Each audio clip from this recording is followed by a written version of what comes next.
So we thank you. These are all parents, but I guess we have a student, 5th grade student, West Genesee here. Is she still here? She is still here. Does she want to come up also? I think you get the MVP. Does she want to go first? She can go first if she'd like. Would you like to say a few minutes? Come on up.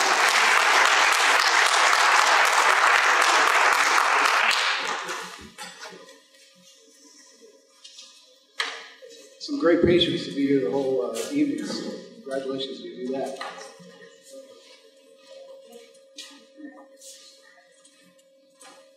Practice sitting still for a long time.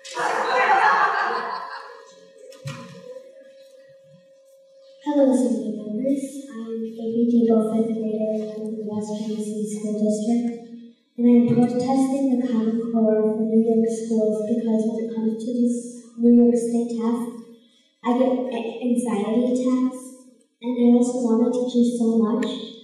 When I get a problem wrong on the test, I feel like I failed my teachers, and I don't want my teachers to fail because of me. Another reason why I'm protesting Another reason why I'm protesting is that my education is being given away to some strangers in a big company, along with my personal information. It's like having Joe Schmo off the street, and I've been taught stranger danger. I'm not for sale.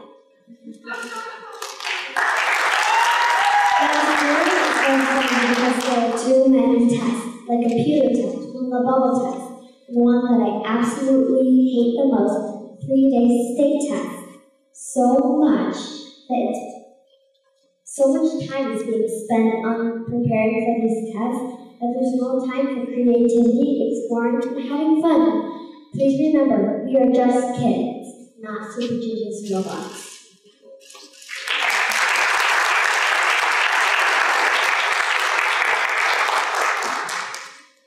Great work. Thank you very much for coming today. You should be very proud. Your parents should be very proud of you, too. Thank you.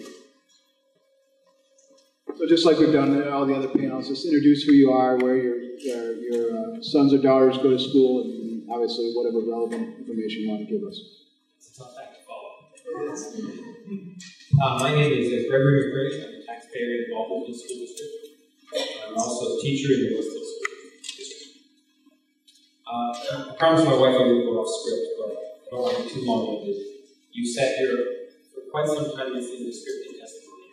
Imagine what our children feel like in schools, listening to scripted modules. The commissioner says that they're not scripts, that local districts are making that decision. But if they didn't want them to be a script, why are they scripted? They are written out to be read verbatim. And I think there's a disconnect between the Commissioner of Education, the Board of Regents, and the families and students across New York State. Because the truth is, students have undergone an enormous change over the last few years. You've heard about the testing, you've heard about the modules.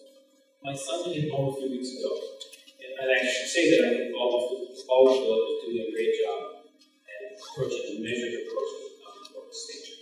They use these modules for reference only. I think it provided an enriched education for my son in the 2nd grade. But he came home a couple of weeks ago and we asked him, how was the library today? He said, oh, we could go to the library. They were doing some testing. The bigger kids were doing some testing. And then at the end of last year, at the end of 1st grade, we asked him how phys ed was going, and he said, oh, we had testing this week. Schools are being forced to flip-flop their staffs, hire substitutes. They actually call these substitute teams SWAT teams. They are hiring substitutes to come in and administer tests.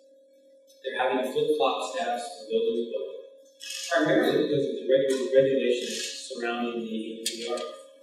Teachers are not allowed to give and score their own assessments. Can you imagine if you were not allowed to vote on your own bill that you would sponsor on the floor of the assembly? Because that would be considered a conflict of interest. If you lifted a common sense change to the regulations coming out of the state, if you lifted the requirement that teachers could not score their own assessments, it would open a breadth of authentic performance assessments in our schools that we are not seeing currently. Currently, we're seeing teachers that are being forced to say, welcome to phys ed class, grab a pencil. Welcome to my music class. Now we're going to take a pre-assessment. And our children are going through this, not just in the spring, throughout the year. We're looking for a common sense approach to the Common Core. The commissioner has said that we're trying to defend the status quo, that we're trying to support lower standards. No one is in support of lower standards. No one is in support of status quo. We want improvement across the state. My 3 recommendations would be for greater transparency at the state education department, greater transparency of the commissioner. He's the worst kind of politician. He can stand up and take firm stances and outright lie to the people of New York State. But there's no accountability with his constituents. You have to go home to Main Street and you have to talk to us, the voters. And for that, we respect you. Because we see you on Main Street, we see you in the summertime festivals, we see you in forums like this. You're real people. The commissioner is not a real person for the people of New York State. We want greater transparency. We want greater accountability at the state education department. We ask that there be greater oversight at the state ed department. If there's one other division of New York State, the Department of Labor, Agriculture and Markets, the Department of State, one other division that has showed the gross mismanagement of the state education department has shown, there would be outrage at the State House and in the schoolhouses across New York State. And that's the outrage that we're expressing. Greater transparency, greater accountability, and lastly, greater integrity, greater authenticity in our schools. We're seeing schools across the state, because of the money that they're forced to spend on PPR, forced to spend on the rollout of the Common Core modules, they are being forced to cut music programs, art programs. It may seem like a small cut to delay the orchestra until the 4th grade. Maybe we cut that high school elective for photography. But the aggregate across the state is one in which we're losing thousands of opportunities for our students, thousands of opportunities for our children. Now, if you're really in support of higher standards in New York, shouldn't we be increasing arts education? Shouldn't we be increasing opportunities for our kids? If we're in favor of the greater standards that progressive education models provide, like Montessori School and Waldorf schools, shouldn't we be making our elementary schools across the state look more like those schools? So we ask for greater transparency, greater accountability, and greater integrity, both in the state education department and in our schools across the state.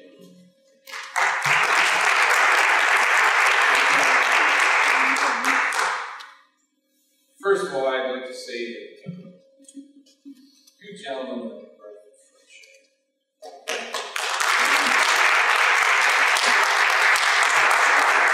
And I say that, and I want you to know my name is Jim Chase.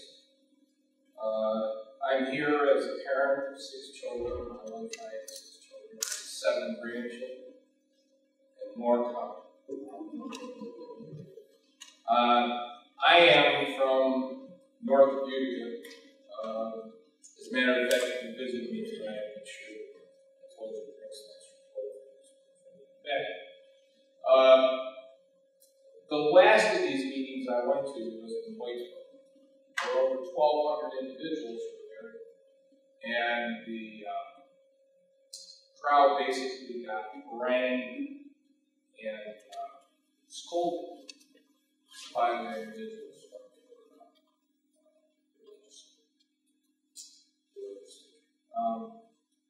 And just sitting here tonight listening, and I've listened to many of these in our area until the commission cancels the rest of this, and I understand no more coming, but they are going to be more scripted. I have some points I want to speak, and I will try to get through. I'm going to start with the repairing and enhancing of public education. I am a parent, as I said, I'm a grandparent and taxpayer, but I am also a teacher. And I'm still teaching, which is about 40 years. So I tell you,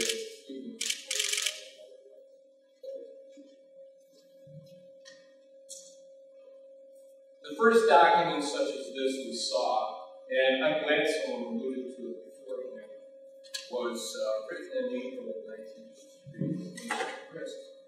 And you know, there's some interesting correlations. I don't know whether any of you gentlemen would compare this to common core students. Let me take the word rigor. I never knew that even existed until I heard the common core, because this document written 30 years ago, the year, it's rigorous.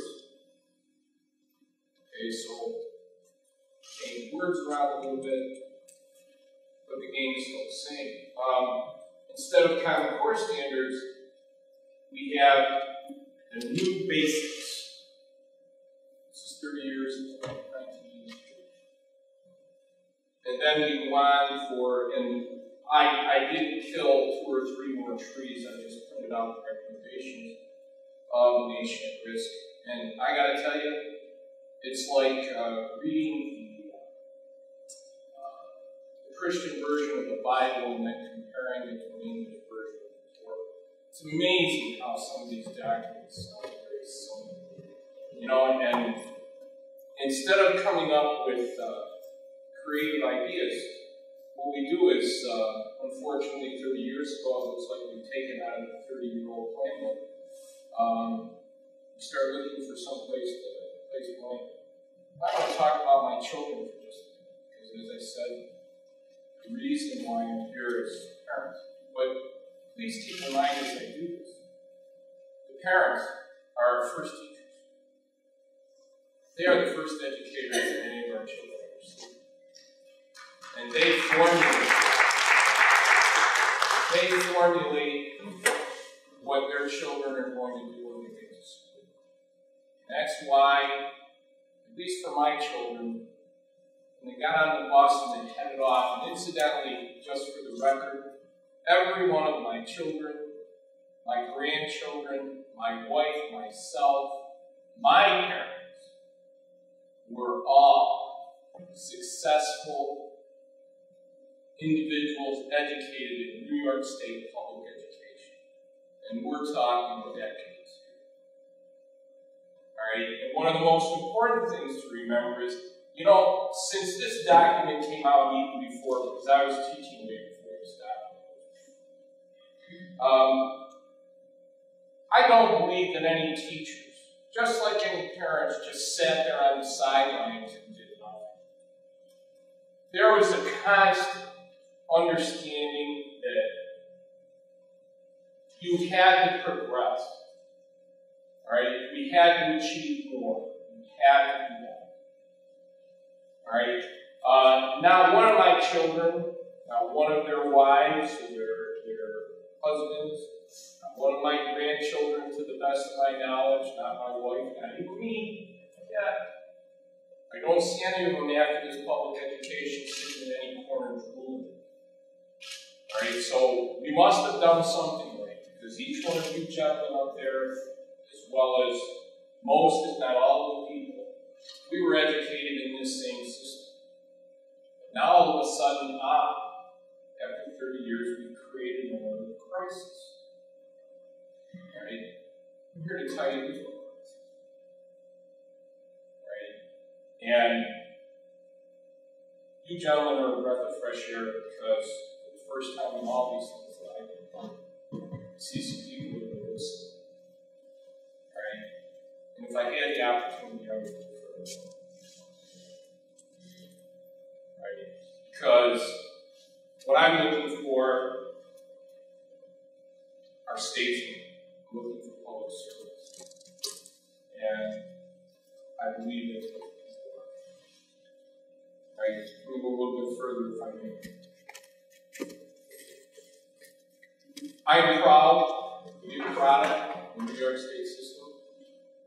Alright? I received my degrees, both graduate and undergraduate, at the SUNY system, so I'm working. But the times are tough. Right?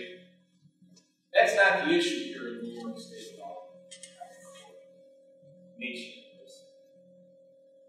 The issue is leadership. right? And the issue is, and the Japanese learned this a long time ago, the issue is talking to the people at the bottom. Talking to the people at the bottom, talking to the parents, talking to the teachers. Talk to all of them, right? And see where you need to go, right? And then make the decisions, right? Don't make the decisions up there in the ivory tower, right? And then lay them out as dictates.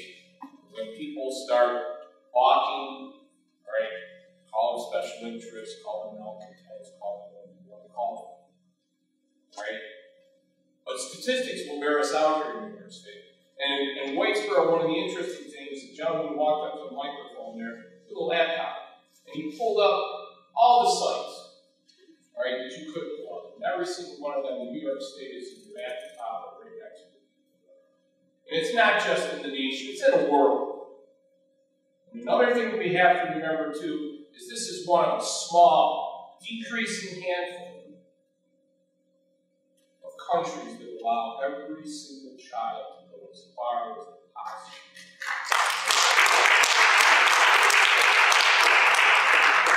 Right? And that's what I want for my children. That's what I want for my grandchildren. And quite frankly, as a teacher, every single one of those kids in my classroom are my kids. Because their parents entrusted me to them.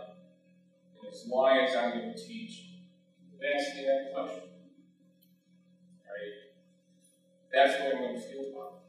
And I'm going to do what needs to be done. Common Core, no Common Core. Nation at risk, no nation at risk. So what do we have to do? My suggestions. Simple. Number one, at the very least, we need to put this business about testing. If not moratorium, I suggest you suspension. All right? Number two, we have to make sure that the people that are in charge of our educational system know what our educational system is all about. And so far, from what I've seen in 40 years, it's been a hard place for people at the top take any time to take a look at what's going on with the people at the bottom. We need competent leadership at the top of our educational system. It's not to say that Mr. King is not well educated. He is. Very intelligent man, I believe. What are the chances of Bill Gates putting him in charge of Microsoft? Zero. Right? Because he hasn't got the skills. But yet this state takes an individual that's never taught in public school, never been an administrator in public school, openly admits that he won't put his children in public school, so why say all the decisions? That's wrong. It's plainly wrong. Lastly, the teachers as professionals. They are professionals. We just didn't walk off the street and say, hey, we want to teach you something. We spent years, tens of thousands of dollars, some hundreds of thousands. Right? And the parents, as a parent, I worked at my house 2 or 3 times to get my kids. And I'm sure there's people in this room that have done the same thing. So we need competent leadership. We don't need to protest it. We need to trust the people that are doing it. Right? We need to trust the professionals. The way it stands right now, and I'm sure you people are aware, but again, for the record, teachers can't make their own tests. Teachers can't even see the test, they can't grade it. Right? They've got their health responsibility. How would any of you know the state legislature, or any of our elected officials? Quite frankly, our own governor, and he was held virtually responsible for some of the things he's done. We ride him out of the state on this. Right? John King probably would drop. Thank you.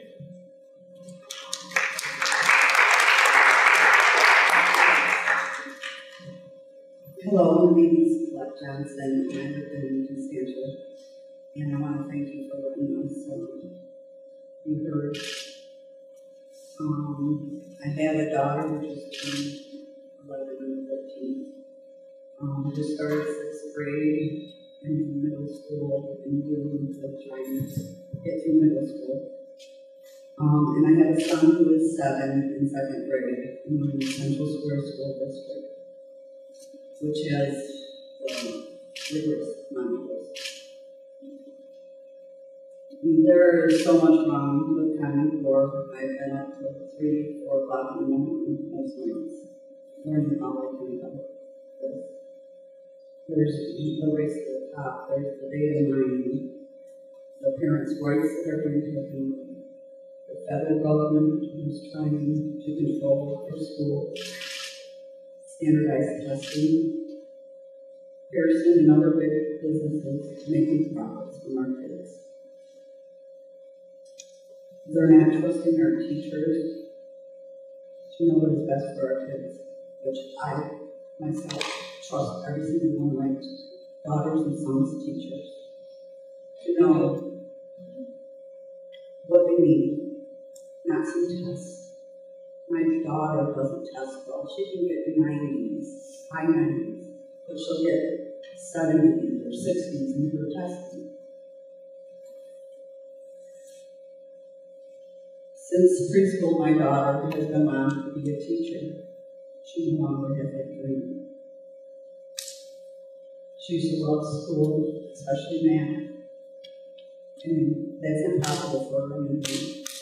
Math is now her lowest score this year. She hates Common Core so much that she wouldn't even sign up for Girl Scouts because we found out that they are using their badges aligned with Common Core. That's how much she hates Common Core. Last year, I was trying to learn as much as I can and started hearing about Common Core, so I started learning what I could. And I wanted my daughter to refuse the ELA in math class. She wouldn't refuse the ELA because her teacher told her it would hurt her and her school, so she took the test and she got it home. She is now in EIS and her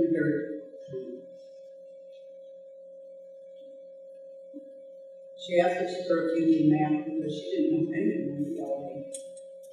And I told her that she could. And she did. And she sat with scholarship for hours, just sitting there doing nothing because our district won't let them do anything.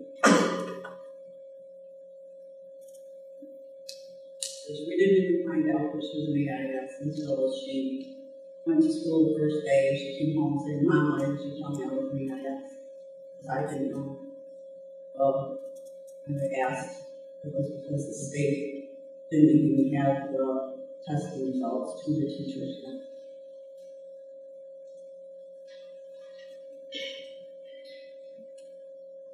I'm thankful that she did not take the math test because I don't know where she is right now.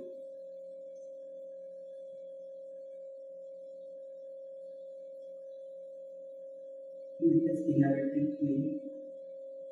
And other kids mean just as much to me.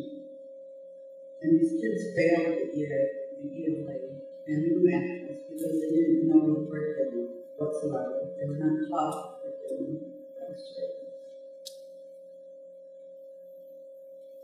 The teachers didn't know what the curriculum was on the test. They just tried to do what they could. So these kids took their tests and they weren't even close to knowing the curriculum. And there are so many kids right now in AIS that the teachers said even honor kids are in AIS this year. She's been sick 10 days so far this year, where she's never even been close to being sick that many times in the whole year. And I look up the word rigorous, just for the heck of it. And it says harshness and hardship. I don't believe that should even be in our schools whatsoever. These kids don't need that. They need someone who can show them the way to a good life. Not tear them down is what they're doing. She's been in karate since first grade. And she, for a month, was deciding that she should keep doing karate. She's going for a black belt, 10 years old. And she just quit 2 weeks ago because she feels she can't do karate and keep up with her school. I asked to try to get her into a study hall, because that's what her teachers, they had a conference with the teachers, and they said she should go good in the study hall. I said, well, she's in EIS. And they said, why? And she took the test, and they're like, oh, like, I didn't know this about me. I tried to get her into the study hall. Oh, no, we can't do that. The federal state says that she has to go through the program, 8 weeks of the program, and then take a test to see if she can get out. I don't understand why. Every single one of her teachers said she didn't need that program. She's doing just fine, but she had to stay in that program, and it was hurting more than helping me.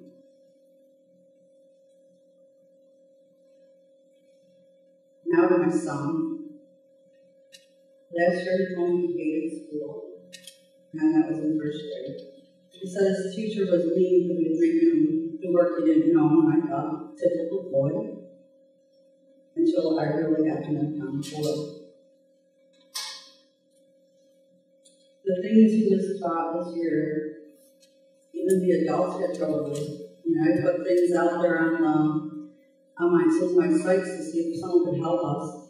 I had like 15 different ways of doing it, tons of different answers, and none of them were even right. It takes us sometimes 3 hours to get home with them, and this is in second grade. I have a folder full of mostly math like this thick so far that he has done.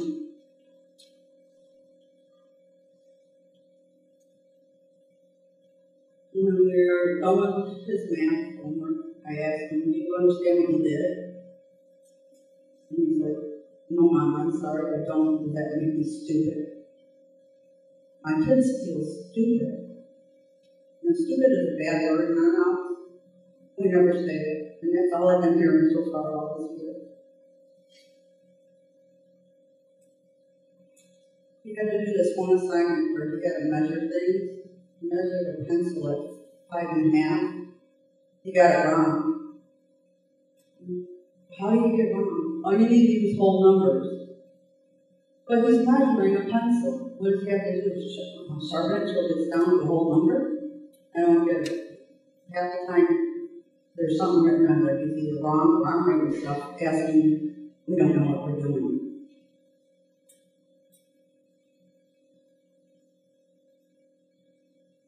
My kids are fucking stupid. They were very smart. My daughter, I started her off when she was 4 years old because she just was so ahead of her time. I watched my kids' spirits go and want them to learn and go to school and just watch it slip away. I see angry, frustrated kids now every day when they get home from school. My son's teacher said, well, I don't see that. And he said, of course not. I taught him, my kids, well, I've taught them to respect you and to respect their school and to do what they need to do. When they get home, what else are they going to do? They need to let it out. What are kids? Where the damage is permanent.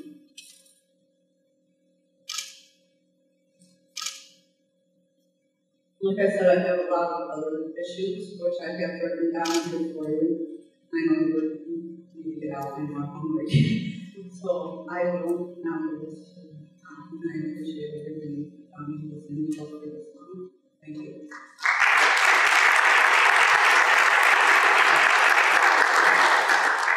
Hi, my name is Julie Baker. I am from the Sherman-Earlville School District. I think I get the award for traveling the farthest to come tonight.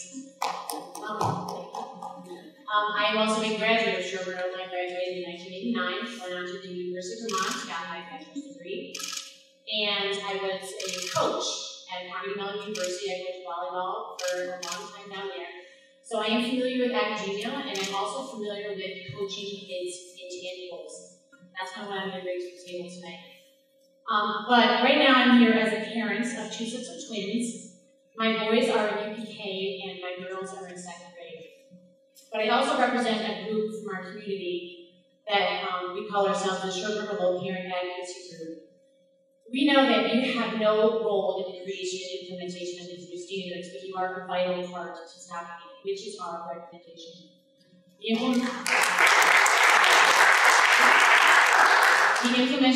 implementation of the new standards was certainly rushed out for no reasons other than money and political aspirations. 3-inch thick modules for a 6-week period are still being written. The lessons riddled with mistakes are too long to fit into a class period. So some of our teachers have incorporated the use of a neg timer to stay on schedule and strict. In what world is this good for any kids? Our administrators have given the teachers flexibility with the use of the modules. However, our principal hopes to get through only 70% of the material this year. So how is that going to prepare my girls for 3rd grade? Some of the material is developmentally inappropriate, and it does, which is covered earlier tonight, it assumes that my girls have gone through the whole entire Common Core curriculum since pre-K, leaving them virtually no time to catch up. So the first couple of months of school were spent in frustration and tears. The added complexity of the math all of a sudden made them forget what 2 + 2 meant. So the test-driven curriculum already takes away from the actual teaching time. Now our school has shortened art, music, and recess by 10 minutes each. And now they are thinking about taking away recess altogether. All in favor of only 2 subjects, ELA and math. Like I said before, with my coaching background, I am a huge proponent of intangibles, something that is no longer being nurtured in the kids. And that, to me, is what has gotten me farther in life than any education that I aspired to. Now let me go on to the in-bloom. Honestly, I don't really care how many DAG fields there are or what information is being uploaded. They simply do not have the right to this information without my consent. Changing the FERPA law by executive order to allow anyone under the rules of if it's for educational purposes only is unacceptable to me. Students are not data points to be analyzed, and I don't want my kids being used this way. After having my teacher conferences today, I had all 4 of them today, mind you, I am further convinced that my kids' teachers know them the best, and therefore they are the most qualified to analyze them. They have insight that cannot and will not ever be measured by any test. Poverty is widespread in our community, where over 80% of the kids take advantage of our school-based health care, while 45% receive free or reduced lunches. Parents and students in our district will derive little to no benefit from this new education policy, where parents are unable to be home to help their kids, lack the ability in education to help their kids with their homework, afford to hire tutors, put them in test prep classes, and help them plan and pay for college. Again, this was brought up before too. A child's poverty level has been the single most constant determining factor of their success in school in the last 4 years. But none of these programs do anything to tackle that fact. Why? Because they can't. The bottom line is here is that our children have been sold out for politics and money and big business to profit from. This madness is hurting so many teachers, students, and parents on a daily basis. And we want this to go away as soon as possible so our kids can enjoy learning again. So I am here to please ask you to help us stop this test-driven educational system that is built on a false narrative that was forced upon us, where our kids are being used as pawns in the $600 billion a year educational industry. I was told that I only had 3 minutes to speak now, so I'm going to keep it so short. I would be happy to answer any questions that you have about specifically what is happening within my district. And thank you for your patience in your time this evening.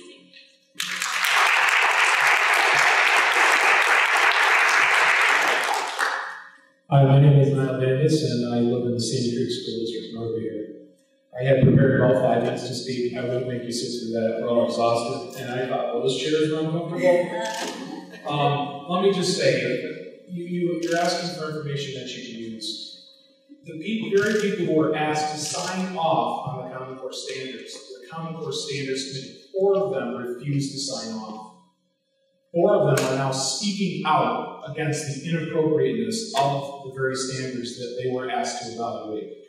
Sandra Stosky, who is credited with developing one of the country's strongest set of academic standards, refused to sign off with 4 of her fellows because of what they felt was a futile effort to remedy the basic deficiencies of the Common Core's English reading standards. Dr. James Milgram, who was the only actual mathematician on the Common Core Validation Committee, testified that the math standards actually dumbed down U.S. high school standards. He has further noted that J.C. Zimba, one of the 3 main authors of the Common Core mathematics standards, testified to the Massachusetts Board of Education that the math standards were only properly prepare students for a 2-year community college and not for STEM, which 2 people talked tonight about how important getting our students ready for industry was. The very people who authored the standards say that they will not prepare our students to work in industry. But we are sitting here listening to talking points from the New York State Department of Education about how this is going to prepare our children for college and a career. It is not true. It is not true at all. I ask members of the Assembly to please have Sandra Stosky come and talk to you about the implementation of the Common Core in New York State. She can give you detailed information about its failings from an expert's perspective. When I have to listen to talking points from the State Department of Education constantly, belittling us because we don't know enough about the Common Core to speak out, I get very frustrated. That's why I originally started researching all this. There are the very future of our children is at stake here. And we get to sit and listen to the experts tell us about how great this is for us, and yet the real experts behind us are saying it's not. The ones who wrote it themselves tell us it's not. I ask you also, besides looking at the standards, to look at the content that is in the modules on Engage New York for the Common Core.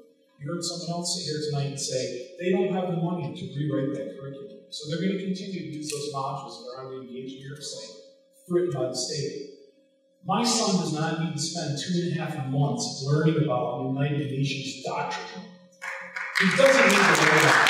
It doesn't teach him anything. And it certainly doesn't teach him anything about the United States Constitution. Or the Bill of Rights, which he lives under.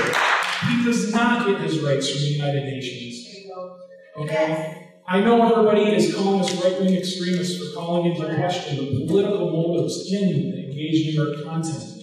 But it's the same content that many of the other states are adopting. It is the same content that you read on all of the anti-Common Core sites. The modules contain the same content. If that's not a nationalized curriculum, I don't know what is. It's a nationalized curriculum, and New York State, for 30 pieces of silver, has virtually sold our educational system to private government. It's time to stand up, and I know you're the minority, but it's time to stand up, as Mr. Graff has, and call for a complete reversal of this process. Get us out of the Common Core. Get us out of the race to the top. It's not worth the money. It's costing us more money than they gave us. It's going to cost taxpayers millions of dollars in addition to what we were given. And it's bad. My child hates school now. He's being indoctrinated while he goes there. I have no other choices but to withdraw him from public school, pay additional dollars to send him to a private school, or homeschool him. I'm asking you to help us if you can. And please, what do you need from us, Mr. Graff, to help your cause in withdrawing us from the Common Core? Exactly what you're doing tonight. And just by coming here, making your voices heard, you're all educated because you're out there educating your neighbors, your friends, your relatives. And just keep it up because, a lot of people have pointed towards me for doing this. But the bottom line is this has been a mommy movement. This has been a parent movement. And personally, I think that the genie's out of the bottle. And once the genie's out of the bottle, you can't put it back in.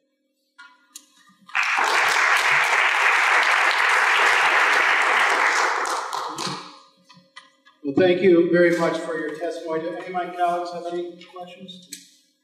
How about just anybody want closing statements? Well, thank you. Thank you very much for coming and testifying. We'll continue to work on this trial. We really do appreciate the dialogue. I know it's helped me a lot. I'm sure I can speak for my colleagues to help them a lot, too. Thank you.